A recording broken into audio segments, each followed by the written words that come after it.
اعوذ باللہ من الشیطان الرجیم بسم اللہ الرحمن الرحیم۔ محترم ناظرین، السلام علیکم ورحمۃ اللہ وبرکاتہ۔ ہم امید کرتے ہیں کہ آپ بخیر و عافیت ہوں گے۔ آج کی اس ویڈیو میں آپ کے سامنے ہماری زندگی کی تمام مشکلات، پریشانیوں، مصائب کا حل ایک انتہائی اہم نقطے کی صورت میں بتایا جائے گا۔ ناظرین، اگر آپ نے ہمارے ویڈیو کو سبسکرائب نہیں کیا تو سبسکرائب کر کے بیل آئکن کلک کیجیے گا۔ ناظرین گرامی، ہمیں اکثر و بیشتر دیکھنے میں ملتا ہے کہ ہمارے خاندان، معاشرے میں اکثر لوگ بیمار ہوتے ہیں، پریشان ہو جاتے ہیں۔ کبھی فقر کا غم ان کو تنگ کرتا ہے، کبھی رزق کی تنگی، کبھی پریشانی، یعنی ہر قسم کی پریشانی کسی نہ کسی صورت میں انسان کو لاحق ہے۔ ناظرین گرامی، ان تمام پریشانیوں کا حل وہ تو ہر صورت میں قرآن پاک کے اندر موجود ہے، لیکن اس سے پہلے سمجھنے والی بات یہ ہے کہ اللہ تبارک و تعالیٰ نے قرآن کریم کے اندر فرمایا، اعوذ باللہ من الشیطان الرجیم، وَلَنَبْلُوَنَّكُمْ بِشَيْءٍ مِّنَ الْخَوْفِ وَالْجُوعِ وَنَقْصٍ مِّنَ الْأَمْوَالِ وَالْأَنفُسِ وَالثَّمَرَاتِ وَبَشِّرِ الصَّابِرِينَ، یعنی صبر کرنے والے لوگوں کو خوشخبری سنا دیجیے، ہم ان کو آزمائیں گے۔ اگر وہ صبر پر صبر کریں گے، آزمائیں گے کس چیز سے؟ وَلَنَبْلُوَنَّكُمْ بِشَيْءٍ مِّنَ الْخَوْفِ وَالْجُوعِ، یعنی کہ خوف سے، بھوک سے، وَنَقْصٍ مِّنَ الْأَمْوَالِ وَالْأَنفُسِ، مال کی تنگی سے، نفس کی تنگی سے، وَالثَّمَرَاتِ، اور کھانے پینے سے، پھلوں سے، اور اسی طرح مختلف صورتوں میں اللہ تبارک و تعالیٰ نے فرمایا کہ ہم انسان کو آزمائیں گے۔ تو ناظرین گرامی، یہ بات تو طے ہے کہ انسان کو آزمایا جائے گا، مشکلات، پریشانیاں انسان کو امتحان کی صورت میں لائی جائیں گی۔ اب ان میں صبر کرنے والوں کو خوشخبری کیوں سنائی دی گئی؟ آگے فرمایا گیا، الذین اذا اصابتہم مصیبہ، کہ جب کوئی بھی پریشانی یا مصیبت انسان کو پہنچتی ہے تو کیا کہتے ہیں؟ انا للہ و انا الیہ راجعون، یعنی کہ بے شک اللہ تبارک و تعالیٰ کی طرف ہم نے رجوع کر کے جانا ہے۔ جو بھی امتحان ہے، جو بھی پریشانی یا مشکل ہے، تو اللہ تبارک و تعالیٰ ہمیں اس سے نجات دلائے، یعنی کہ انسان کا رجوع کس کی طرف ہوتا ہے؟ اللہ تبارک و تعالیٰ کی طرف۔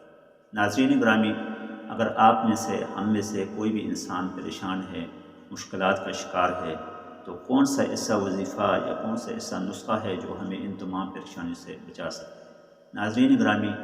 قرآن پاک کے اندر بہت سے مسائلوں کا حل آیات کی صورت میں موجود ہے، لیکن تمام آیات، تمام وظیفہ جو عام طور پر ہم دیکھتے ہیں، سنتے ہیں کہ 500 بار یہ لفظ پڑھا جائے، 500 بار یہ آیات پڑھی جائیں، تو آپ کو اس کا حل نظر آ جائے گا۔ ناظرین گرامی، بہت زیادہ تعداد میں وظائف کا پڑھنا یہ کسی بھی قرآن حدیث سے ثابت نہیں ہے، لیکن قرآن حدیث سے یہ بات ضرور ثابت ہے کہ کوئی بھی مسئلہ ہوگا تو قرآن کے اندر مختلف آیات اس کا حل کے طور پر بتائی گئی ہے۔ ناظرین گرامی، وظیفہ کوئی بھی ہو،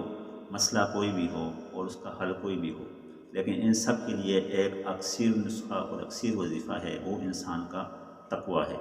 کوئی بھی انسان فرائض کی پابندی، مکروہات سے بچتے ہوئے، حرام چیزوں سے بچتے ہوئے فرائض کے اوپر عمل کرتا ہے، فرائض کی پابندی کرتا ہے، اپنے نماز کی پابندی کرتا ہے، حقوق کی ادائیگی جو کہ فرض کے درجے میں ہے ان کو ادا کرتا ہے، تو اس انسان کے اوپر کتنی ہی مشکلات کیوں نہ ہو، وہ آسان سے آسان تر ہو جاتی ہے۔ کیونکہ جب قرآن پاک کے اندر اللہ پاک نے فرمایا ادخلوا فی السلم کافہ، کہ اسلام کے اندر پورے کے پورے داخل ہو جاؤ، تو اسلام بطور مجموعہ، بطور نظام ہمارے لیے ایک معاشرتی اور سماجی زندگی کا ایک اصول ہے۔ ہمیں جہاں پر والدین کے حقوق بتائے گئے، وہاں پر اولاد کے حقوق بتائے گئے، ہمیں جہاں پر بیوی کے حقوق بتائے گئے، وہاں پر بہن بھائیوں کے حقوق بتائے گئے۔ ناظرین گرامی، حقوق کی ادائیگی، فرائض کی ادائیگی جو شخص بھی کرے گا وہ سب سے بڑے وظیفے کے اوپر عمل کرے گا۔ فرائض کی ادائیگی کے اندر نمازوں کی پابندی، زکوٰۃ کی ادائیگی اگر فرض ہے، حج اور عمرہ، حج کی ادائیگی اگر اس کے اوپر استطاعت ہے، اسی طرح روزوں کا رکھنا، یہ وہ فرائض ہیں جو کہ عبادات کے ضمن میں ہیں۔ معاملات کے ضمن میں بھی جو ہے دین اسلام جو کہ 70% ہمارے معاملات کے اوپر منحصر ہے، ان کی ادائیگی، ان کو صحیح طور پر ادا کرنا، جو شخص ان چیزوں کا خیال رکھتا ہے تو اس کو کسی بھی طرح کی مشکل یا پریشانی کا سامنا کرتے ہوئے مشکل نہیں ہوتی، کیونکہ اللہ تبارک و تعالیٰ اس کے ساتھ مدد، اللہ کی مدد اس کے ساتھ شامل حال ہوتی ہے۔ ناظرین گرامی، اللہ تبارک و تعالیٰ نے جہاں قرآن پاک کے اندر مختلف آیات کا وظیفہ، یا نبی کریم صلی اللہ علیہ وسلم نے مختلف آیات کا وظیفہ بتایا، وہاں ساتھ ساتھ ہمیں ادخلوا فی السلم کافہ کی طرف حکم کرتے ہوئے ساتھ ساتھ یہ بھی بتایا کہ تقوی اختیار کریں، واتقوا اللہ لعلکم ترحمون، کہ آپ تقوی اختیار کریں تاکہ جو ہے تقوی اختیار کرتے ہوئے آپ کے اوپر رحم کیا جائے جب آپ کے اوپر کوئی مشکل آ جائے۔ اسی طرح وَمَن يَتَّقِ اللَّهَ يَجْعَل لَّهُ مَخْرَجًا، کہ جو شخص تقوی اختیار کرتا ہے اللہ تبارک و تعالیٰ اس کی مشکلات، اس کی پریشانیوں کے لیے ایسے اسباب پیدا کر دیتے ہیں جہاں سے اس کو امید بھی نہیں ہوتی۔ ناظرین گرامی، قرآن پاک کی کئی آیات جو ہیں وہ تقوی کی فضیلت، تقوی کی اہمیت کے اوپر بتائی گئی۔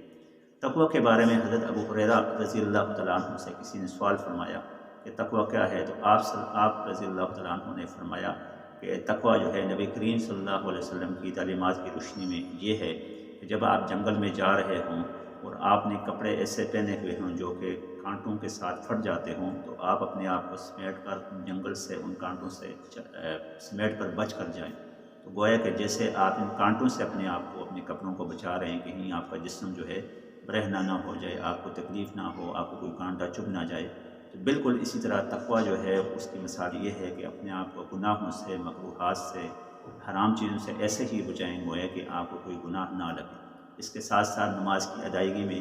اور نماز کی اہمیت کے بارے میں نبی کریم صلی اللہ علیہ وسلم نے فرمایا، ایک حدیث کا مفہوم ہے کہ کیا میں تمہیں وہ چیز نہ بتاؤں کہ جس کو آپ اختیار کرو تو اس سے آپ کے گناہ ایسے جڑ جائیں جیسے کہ درخت سے پتے جڑتے ہیں۔ تو صحابہ رضوان اللہ علیہم اجمعین نے فرمایا جی حضور بتائیں، ہمارے ماں باپ آپ پر قربان ہوں۔ تو نبی کریم صلی اللہ علیہ وسلم نے فرمایا کہ کوئی شخص جس کے گھر کے باہر 5 نہر بیتی ہو اور دن میں وہ 5 مرتبہ اس سے منہ ہاتھ دھوتا ہو،